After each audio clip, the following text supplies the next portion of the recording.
the title. Oh yes, no, there's, oh by the way, there's a huge battle sequence that lasts an entire act. Yeah, I didn't exactly. mention. Okay, the vault detectors, Yes. all right, well, Kevin already did a phenomenal job of introducing David Peterson. So David is created these languages. He's actually put together a bit of a PowerPoint to talk about what went into that and what they are.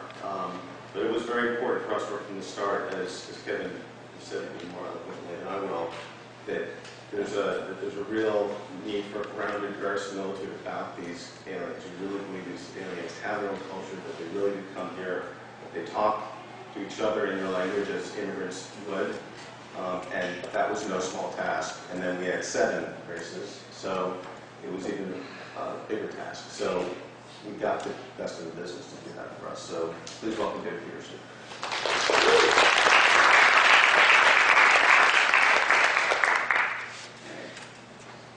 So, how's it going? So I'm here to talk to you about the alien languages that we've done for Defiance. And I think that what I think was really impressed upon me at the very beginning when I heard about the entire project is that this is probably one of the more unique situations, at least for a television show or a movie, that I think I've ever seen linguistically. So first, it takes place on Earth, so it's not going to be an accident that people are speaking English. English is just around. It's on St. Louis, so it's still kind of like the medium of communication. But it's kind of a fascinating linguistic contact situation where you have a whole bunch of different alien races, each of them with their own unique culture, their own unique language. And they're all bringing them, and everything just gets to mix together and become a huge, gigantic linguistic mess, which to me just sounded like it was just, I am still a kid in a candy store. It's just absolutely wonderful to do. So I wanted to just show you a little bit of what I'm doing. Go to the next one. One of the things, I think, one of the reasons, one of the questions that a lot of people ask is why create a full language for something like a TV show, something like a game or a movie. And really it's about authenticity, it's about verisimilitude, and what adds to that is the little details. So this is actually a picture I took on set when I first came here back in May. This might look a little differently if you go look at it now. But one of the things I thought was neat, there's just this truck here, and it's just a part of a wall somewhere, but go ahead and click the next thing. You see right here, we're in Ontario, but we have a Missouri license plate on this guy. And it's like, yes, that's exactly the kind of detail I expect when you come to basically an entire new environment, an entire new world. And so that's what I wanted to bring to bear with the languages. What we have right here is basically there are 7 different alien species. 4 of them have kind of a linguistic palette, and then these, the 2 top here, the Castithans and the Erathians, they're the ones that have the largest languages. I think Castithan is up to about 2,000 words right now, and Erathian about, Erathian 2,000, Castithan 1,300. Each of these have their own writing system. I know that language is often a little bit opaque, so one of the easiest ways to get into it is to look at the writing systems. Oh, and by the way, this just says the names of the languages in the 3 different languages. Up top, I think that says Castithano. Next is Erathi, and then next is Indojistan. All right, so in developing these scripts, you've probably seen these hexagonal things around. The indigenes are these aliens that have all of these genetic and prosthetic enhancements that you're going to get to see in the show that kind of allow them to function much better than your average sentient being. And so I figured, okay, this is my opportunity to create something not inauthentic, but a little bit constructed. So it's like I created this, it's not really an alphabet, it's more of a syllabary, where I thought that each character would have the same look. So, for example, up here we have the first one, that's how you would write the syllable pa, next one is ba. This next one is the number 5, that's the number 35, this is a plus sign. By the way, you can look at these and maybe somebody can spot what base they're using if you're a math person. But I wanted each character to be kind of like this hexagonal lift because in addition to just writing it so that you can just stack it, I figured, you could probably use this. For example, in places like, I don't know, in building material and walls. This was just my idea that I came up with at the beginning, and I said, yeah, you might be able to do this. Then when I came on set, I saw that they actually had taken this to heart. So this is a building that's just out there. It's one of the Indogene buildings, and you can see the hexagonal design was built right into the building. I think if you saw Gary's presentation, there's a part where they're coming into the town of Defiance, and you see kind of a barrier, and you see the hexagons that are right there in the barrier. I thought that was really, really cool. And one of the best details, I didn't get a picture of this, but maybe you'll be able to see it later. The Indogenes that are actually on set, you'll see, I hear you're going to see Doc Yule a little later. If you look very closely at their eyes, lots of different aliens have, what do you call it, contact lenses, and their contact lenses have, the iris is a little hexagon. And I really wanted to take a picture of that, but I thought it would be kind of rude to go up to Trent and say, can I take a close-up picture of your eye? Stay perfectly still, don't blink. But anyway, it's these kind of little details that really pop up and make things fun. But again, since they're kind of enhanced beings, I figured they could get away with a writing system that doesn't look like it's weathered over time. That they would kind of be able to just use something that looks really kind of alien. The next two are more authentic systems. If you look at our alphabet, for example, it's kind of weathered over the years, descended from Phoenician, gone through Hebrew, Greek, Latin, and so forth.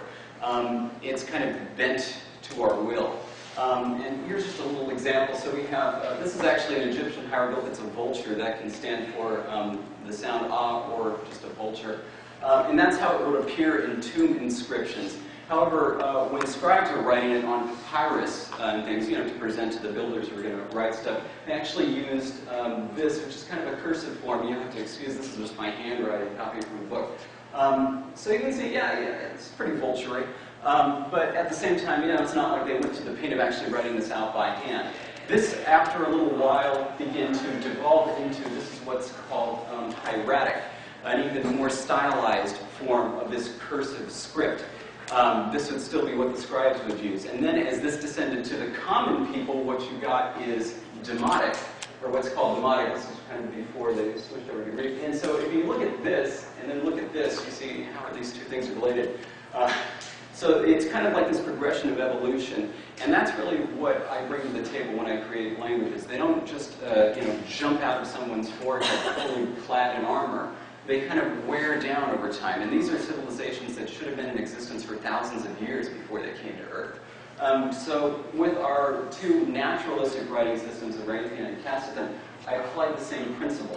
Again, this is my handwriting, I apologize. But you have these two long, these three syllables here. This is for Castleton. Long ha, tu, ki, back, in the olden days. And it used to be written out like this, kind of like, if you imagine, on clay-like tablets, you could stamp it pretty easily. You could write it in the sand pretty easily. As this moved to more of a stylus-type system, what you got is kind of a stylized rendering of these. So it's like the same thing, but it's like it got a little simpler, maybe so that it was easier to write. And then, especially what I wanted to do with Castleton is kind of standardize it to make it look like, I almost think of the Castleton writing system as the Votan version of the Roman alphabet. It's pretty ubiquitous, it's very standard, so this is actually what it looks like today. So all of these elements have now been standardized. They now bear no relationship whatsoever to the original forms, and it's just kind of that's the way things are written. And so I applied kind of this level of evolution to each of the characters, and then Castleton itself has, I tried to get all this in here, but this is how many characters it has. It's an Agogita system, so it has, the character plus each of the vowels, and so it's just, it's actually very complicated. I tried to make it easy to write in the font. You can ask the art department how I did about that. So that's just kind of the writing systems. Raytheon went through a similar process, but we don't have all the time, so I wanted to jump to the language itself. In addition to how you write the language, of course the language itself also goes through a system of evolution, of regular change. So I tried to go back, say, a few thousand years and imagine what would these languages have looked like at that point, how would they have evolved on their home planets before they arrived on Earth and then, are now undergoing a different kind of contact evolution. So you can imagine 1,000 or so years ago, we had this Castleton word, which was probably pronounced Raidi which was the word for war, an old word. That now has changed. You now pronounce it vejo, and it's just kind of a word that means sport now. It has no connection to war, but part of the fun thing, and this is where you can take the writing system and build it straight into, you can kind of see the history of it. This is actually how you spell this word. So it's pronounced vejo, but you actually spell it like this. And you can think of this as kind of a way that's like, in English, you have the word night, K-N-I-G-H-T. It's very difficult. Anyway. Next thing, oh, by the way, we do have a modern word for war. It looks like this. Next one. Okay. So yeah, the modern word for war actually comes from the old word for confusion, and that's how you write it. Anyway, so I think that I need to go to questions. So this is actually just how you say the name of the town, Defiance, and how you spell it in the various writing systems. So each of those say Defiance in one way or another. So yeah, thanks very much. I think we have time for a couple questions. All right, if you have a question, just... I was curious to know what languages you may have used that you had in mind when you created these, because just in that one clip they showed, I thought it was Hindi at one point. So do they have roots in some languages we might be familiar with? Well, actually, I think for that song, that actually was an Indic language. I'm not sure if it was Hindi, but it sounded to me like a Sufi Kawal. But this, basically what I was actually basing this on, at this point in time, like, when you've been creating languages a while, you don't really use languages as a base anymore. It's more like, what are you trying to achieve with this language? So since I knew Arabian and Castithan were going to be the two main languages that we hear in the show, I wanted them to be maximally different. And so one of the ideas I had was to make Arabian a language that was spoken as slowly as possible, and Castithan a language spoken as quickly as possible. Sometimes it's so quick I even stumble up. I don't know how the actors do it. They do a great job. But so those basic goals that I had in mind kind of informed how I constructed the language. So I actually had to do, I kind of modified the phonology, the sound system of Castithan in such a way that it could be spoken very, very quickly. Whereas with Erathian, since it was spoken slowly, I had to modify the grammar in such a way that you could actually drop elements periodically from a sentence if it was going to get too long. So to pack as much information into a small space as possible. Since after all, this is for a TV show and they don't have an hour to say a sentence, right? So anyway, that was kind of like where I started with that.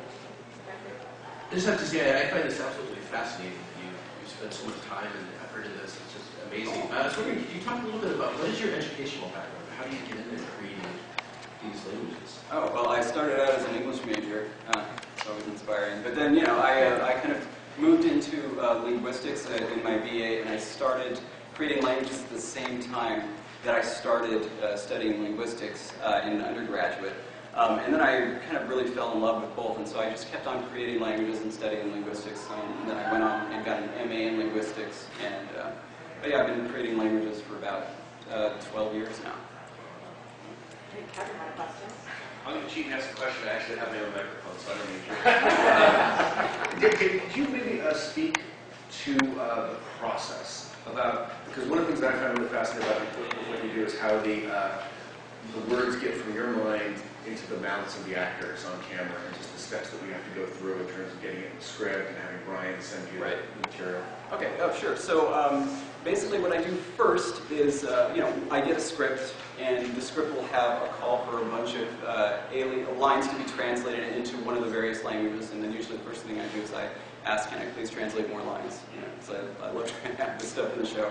But I get the lines, I kind of read them, and I try to figure out what's appropriate, because that's really kind of my domain. I want to figure out, this is what needs to be conveyed. How best should this be said?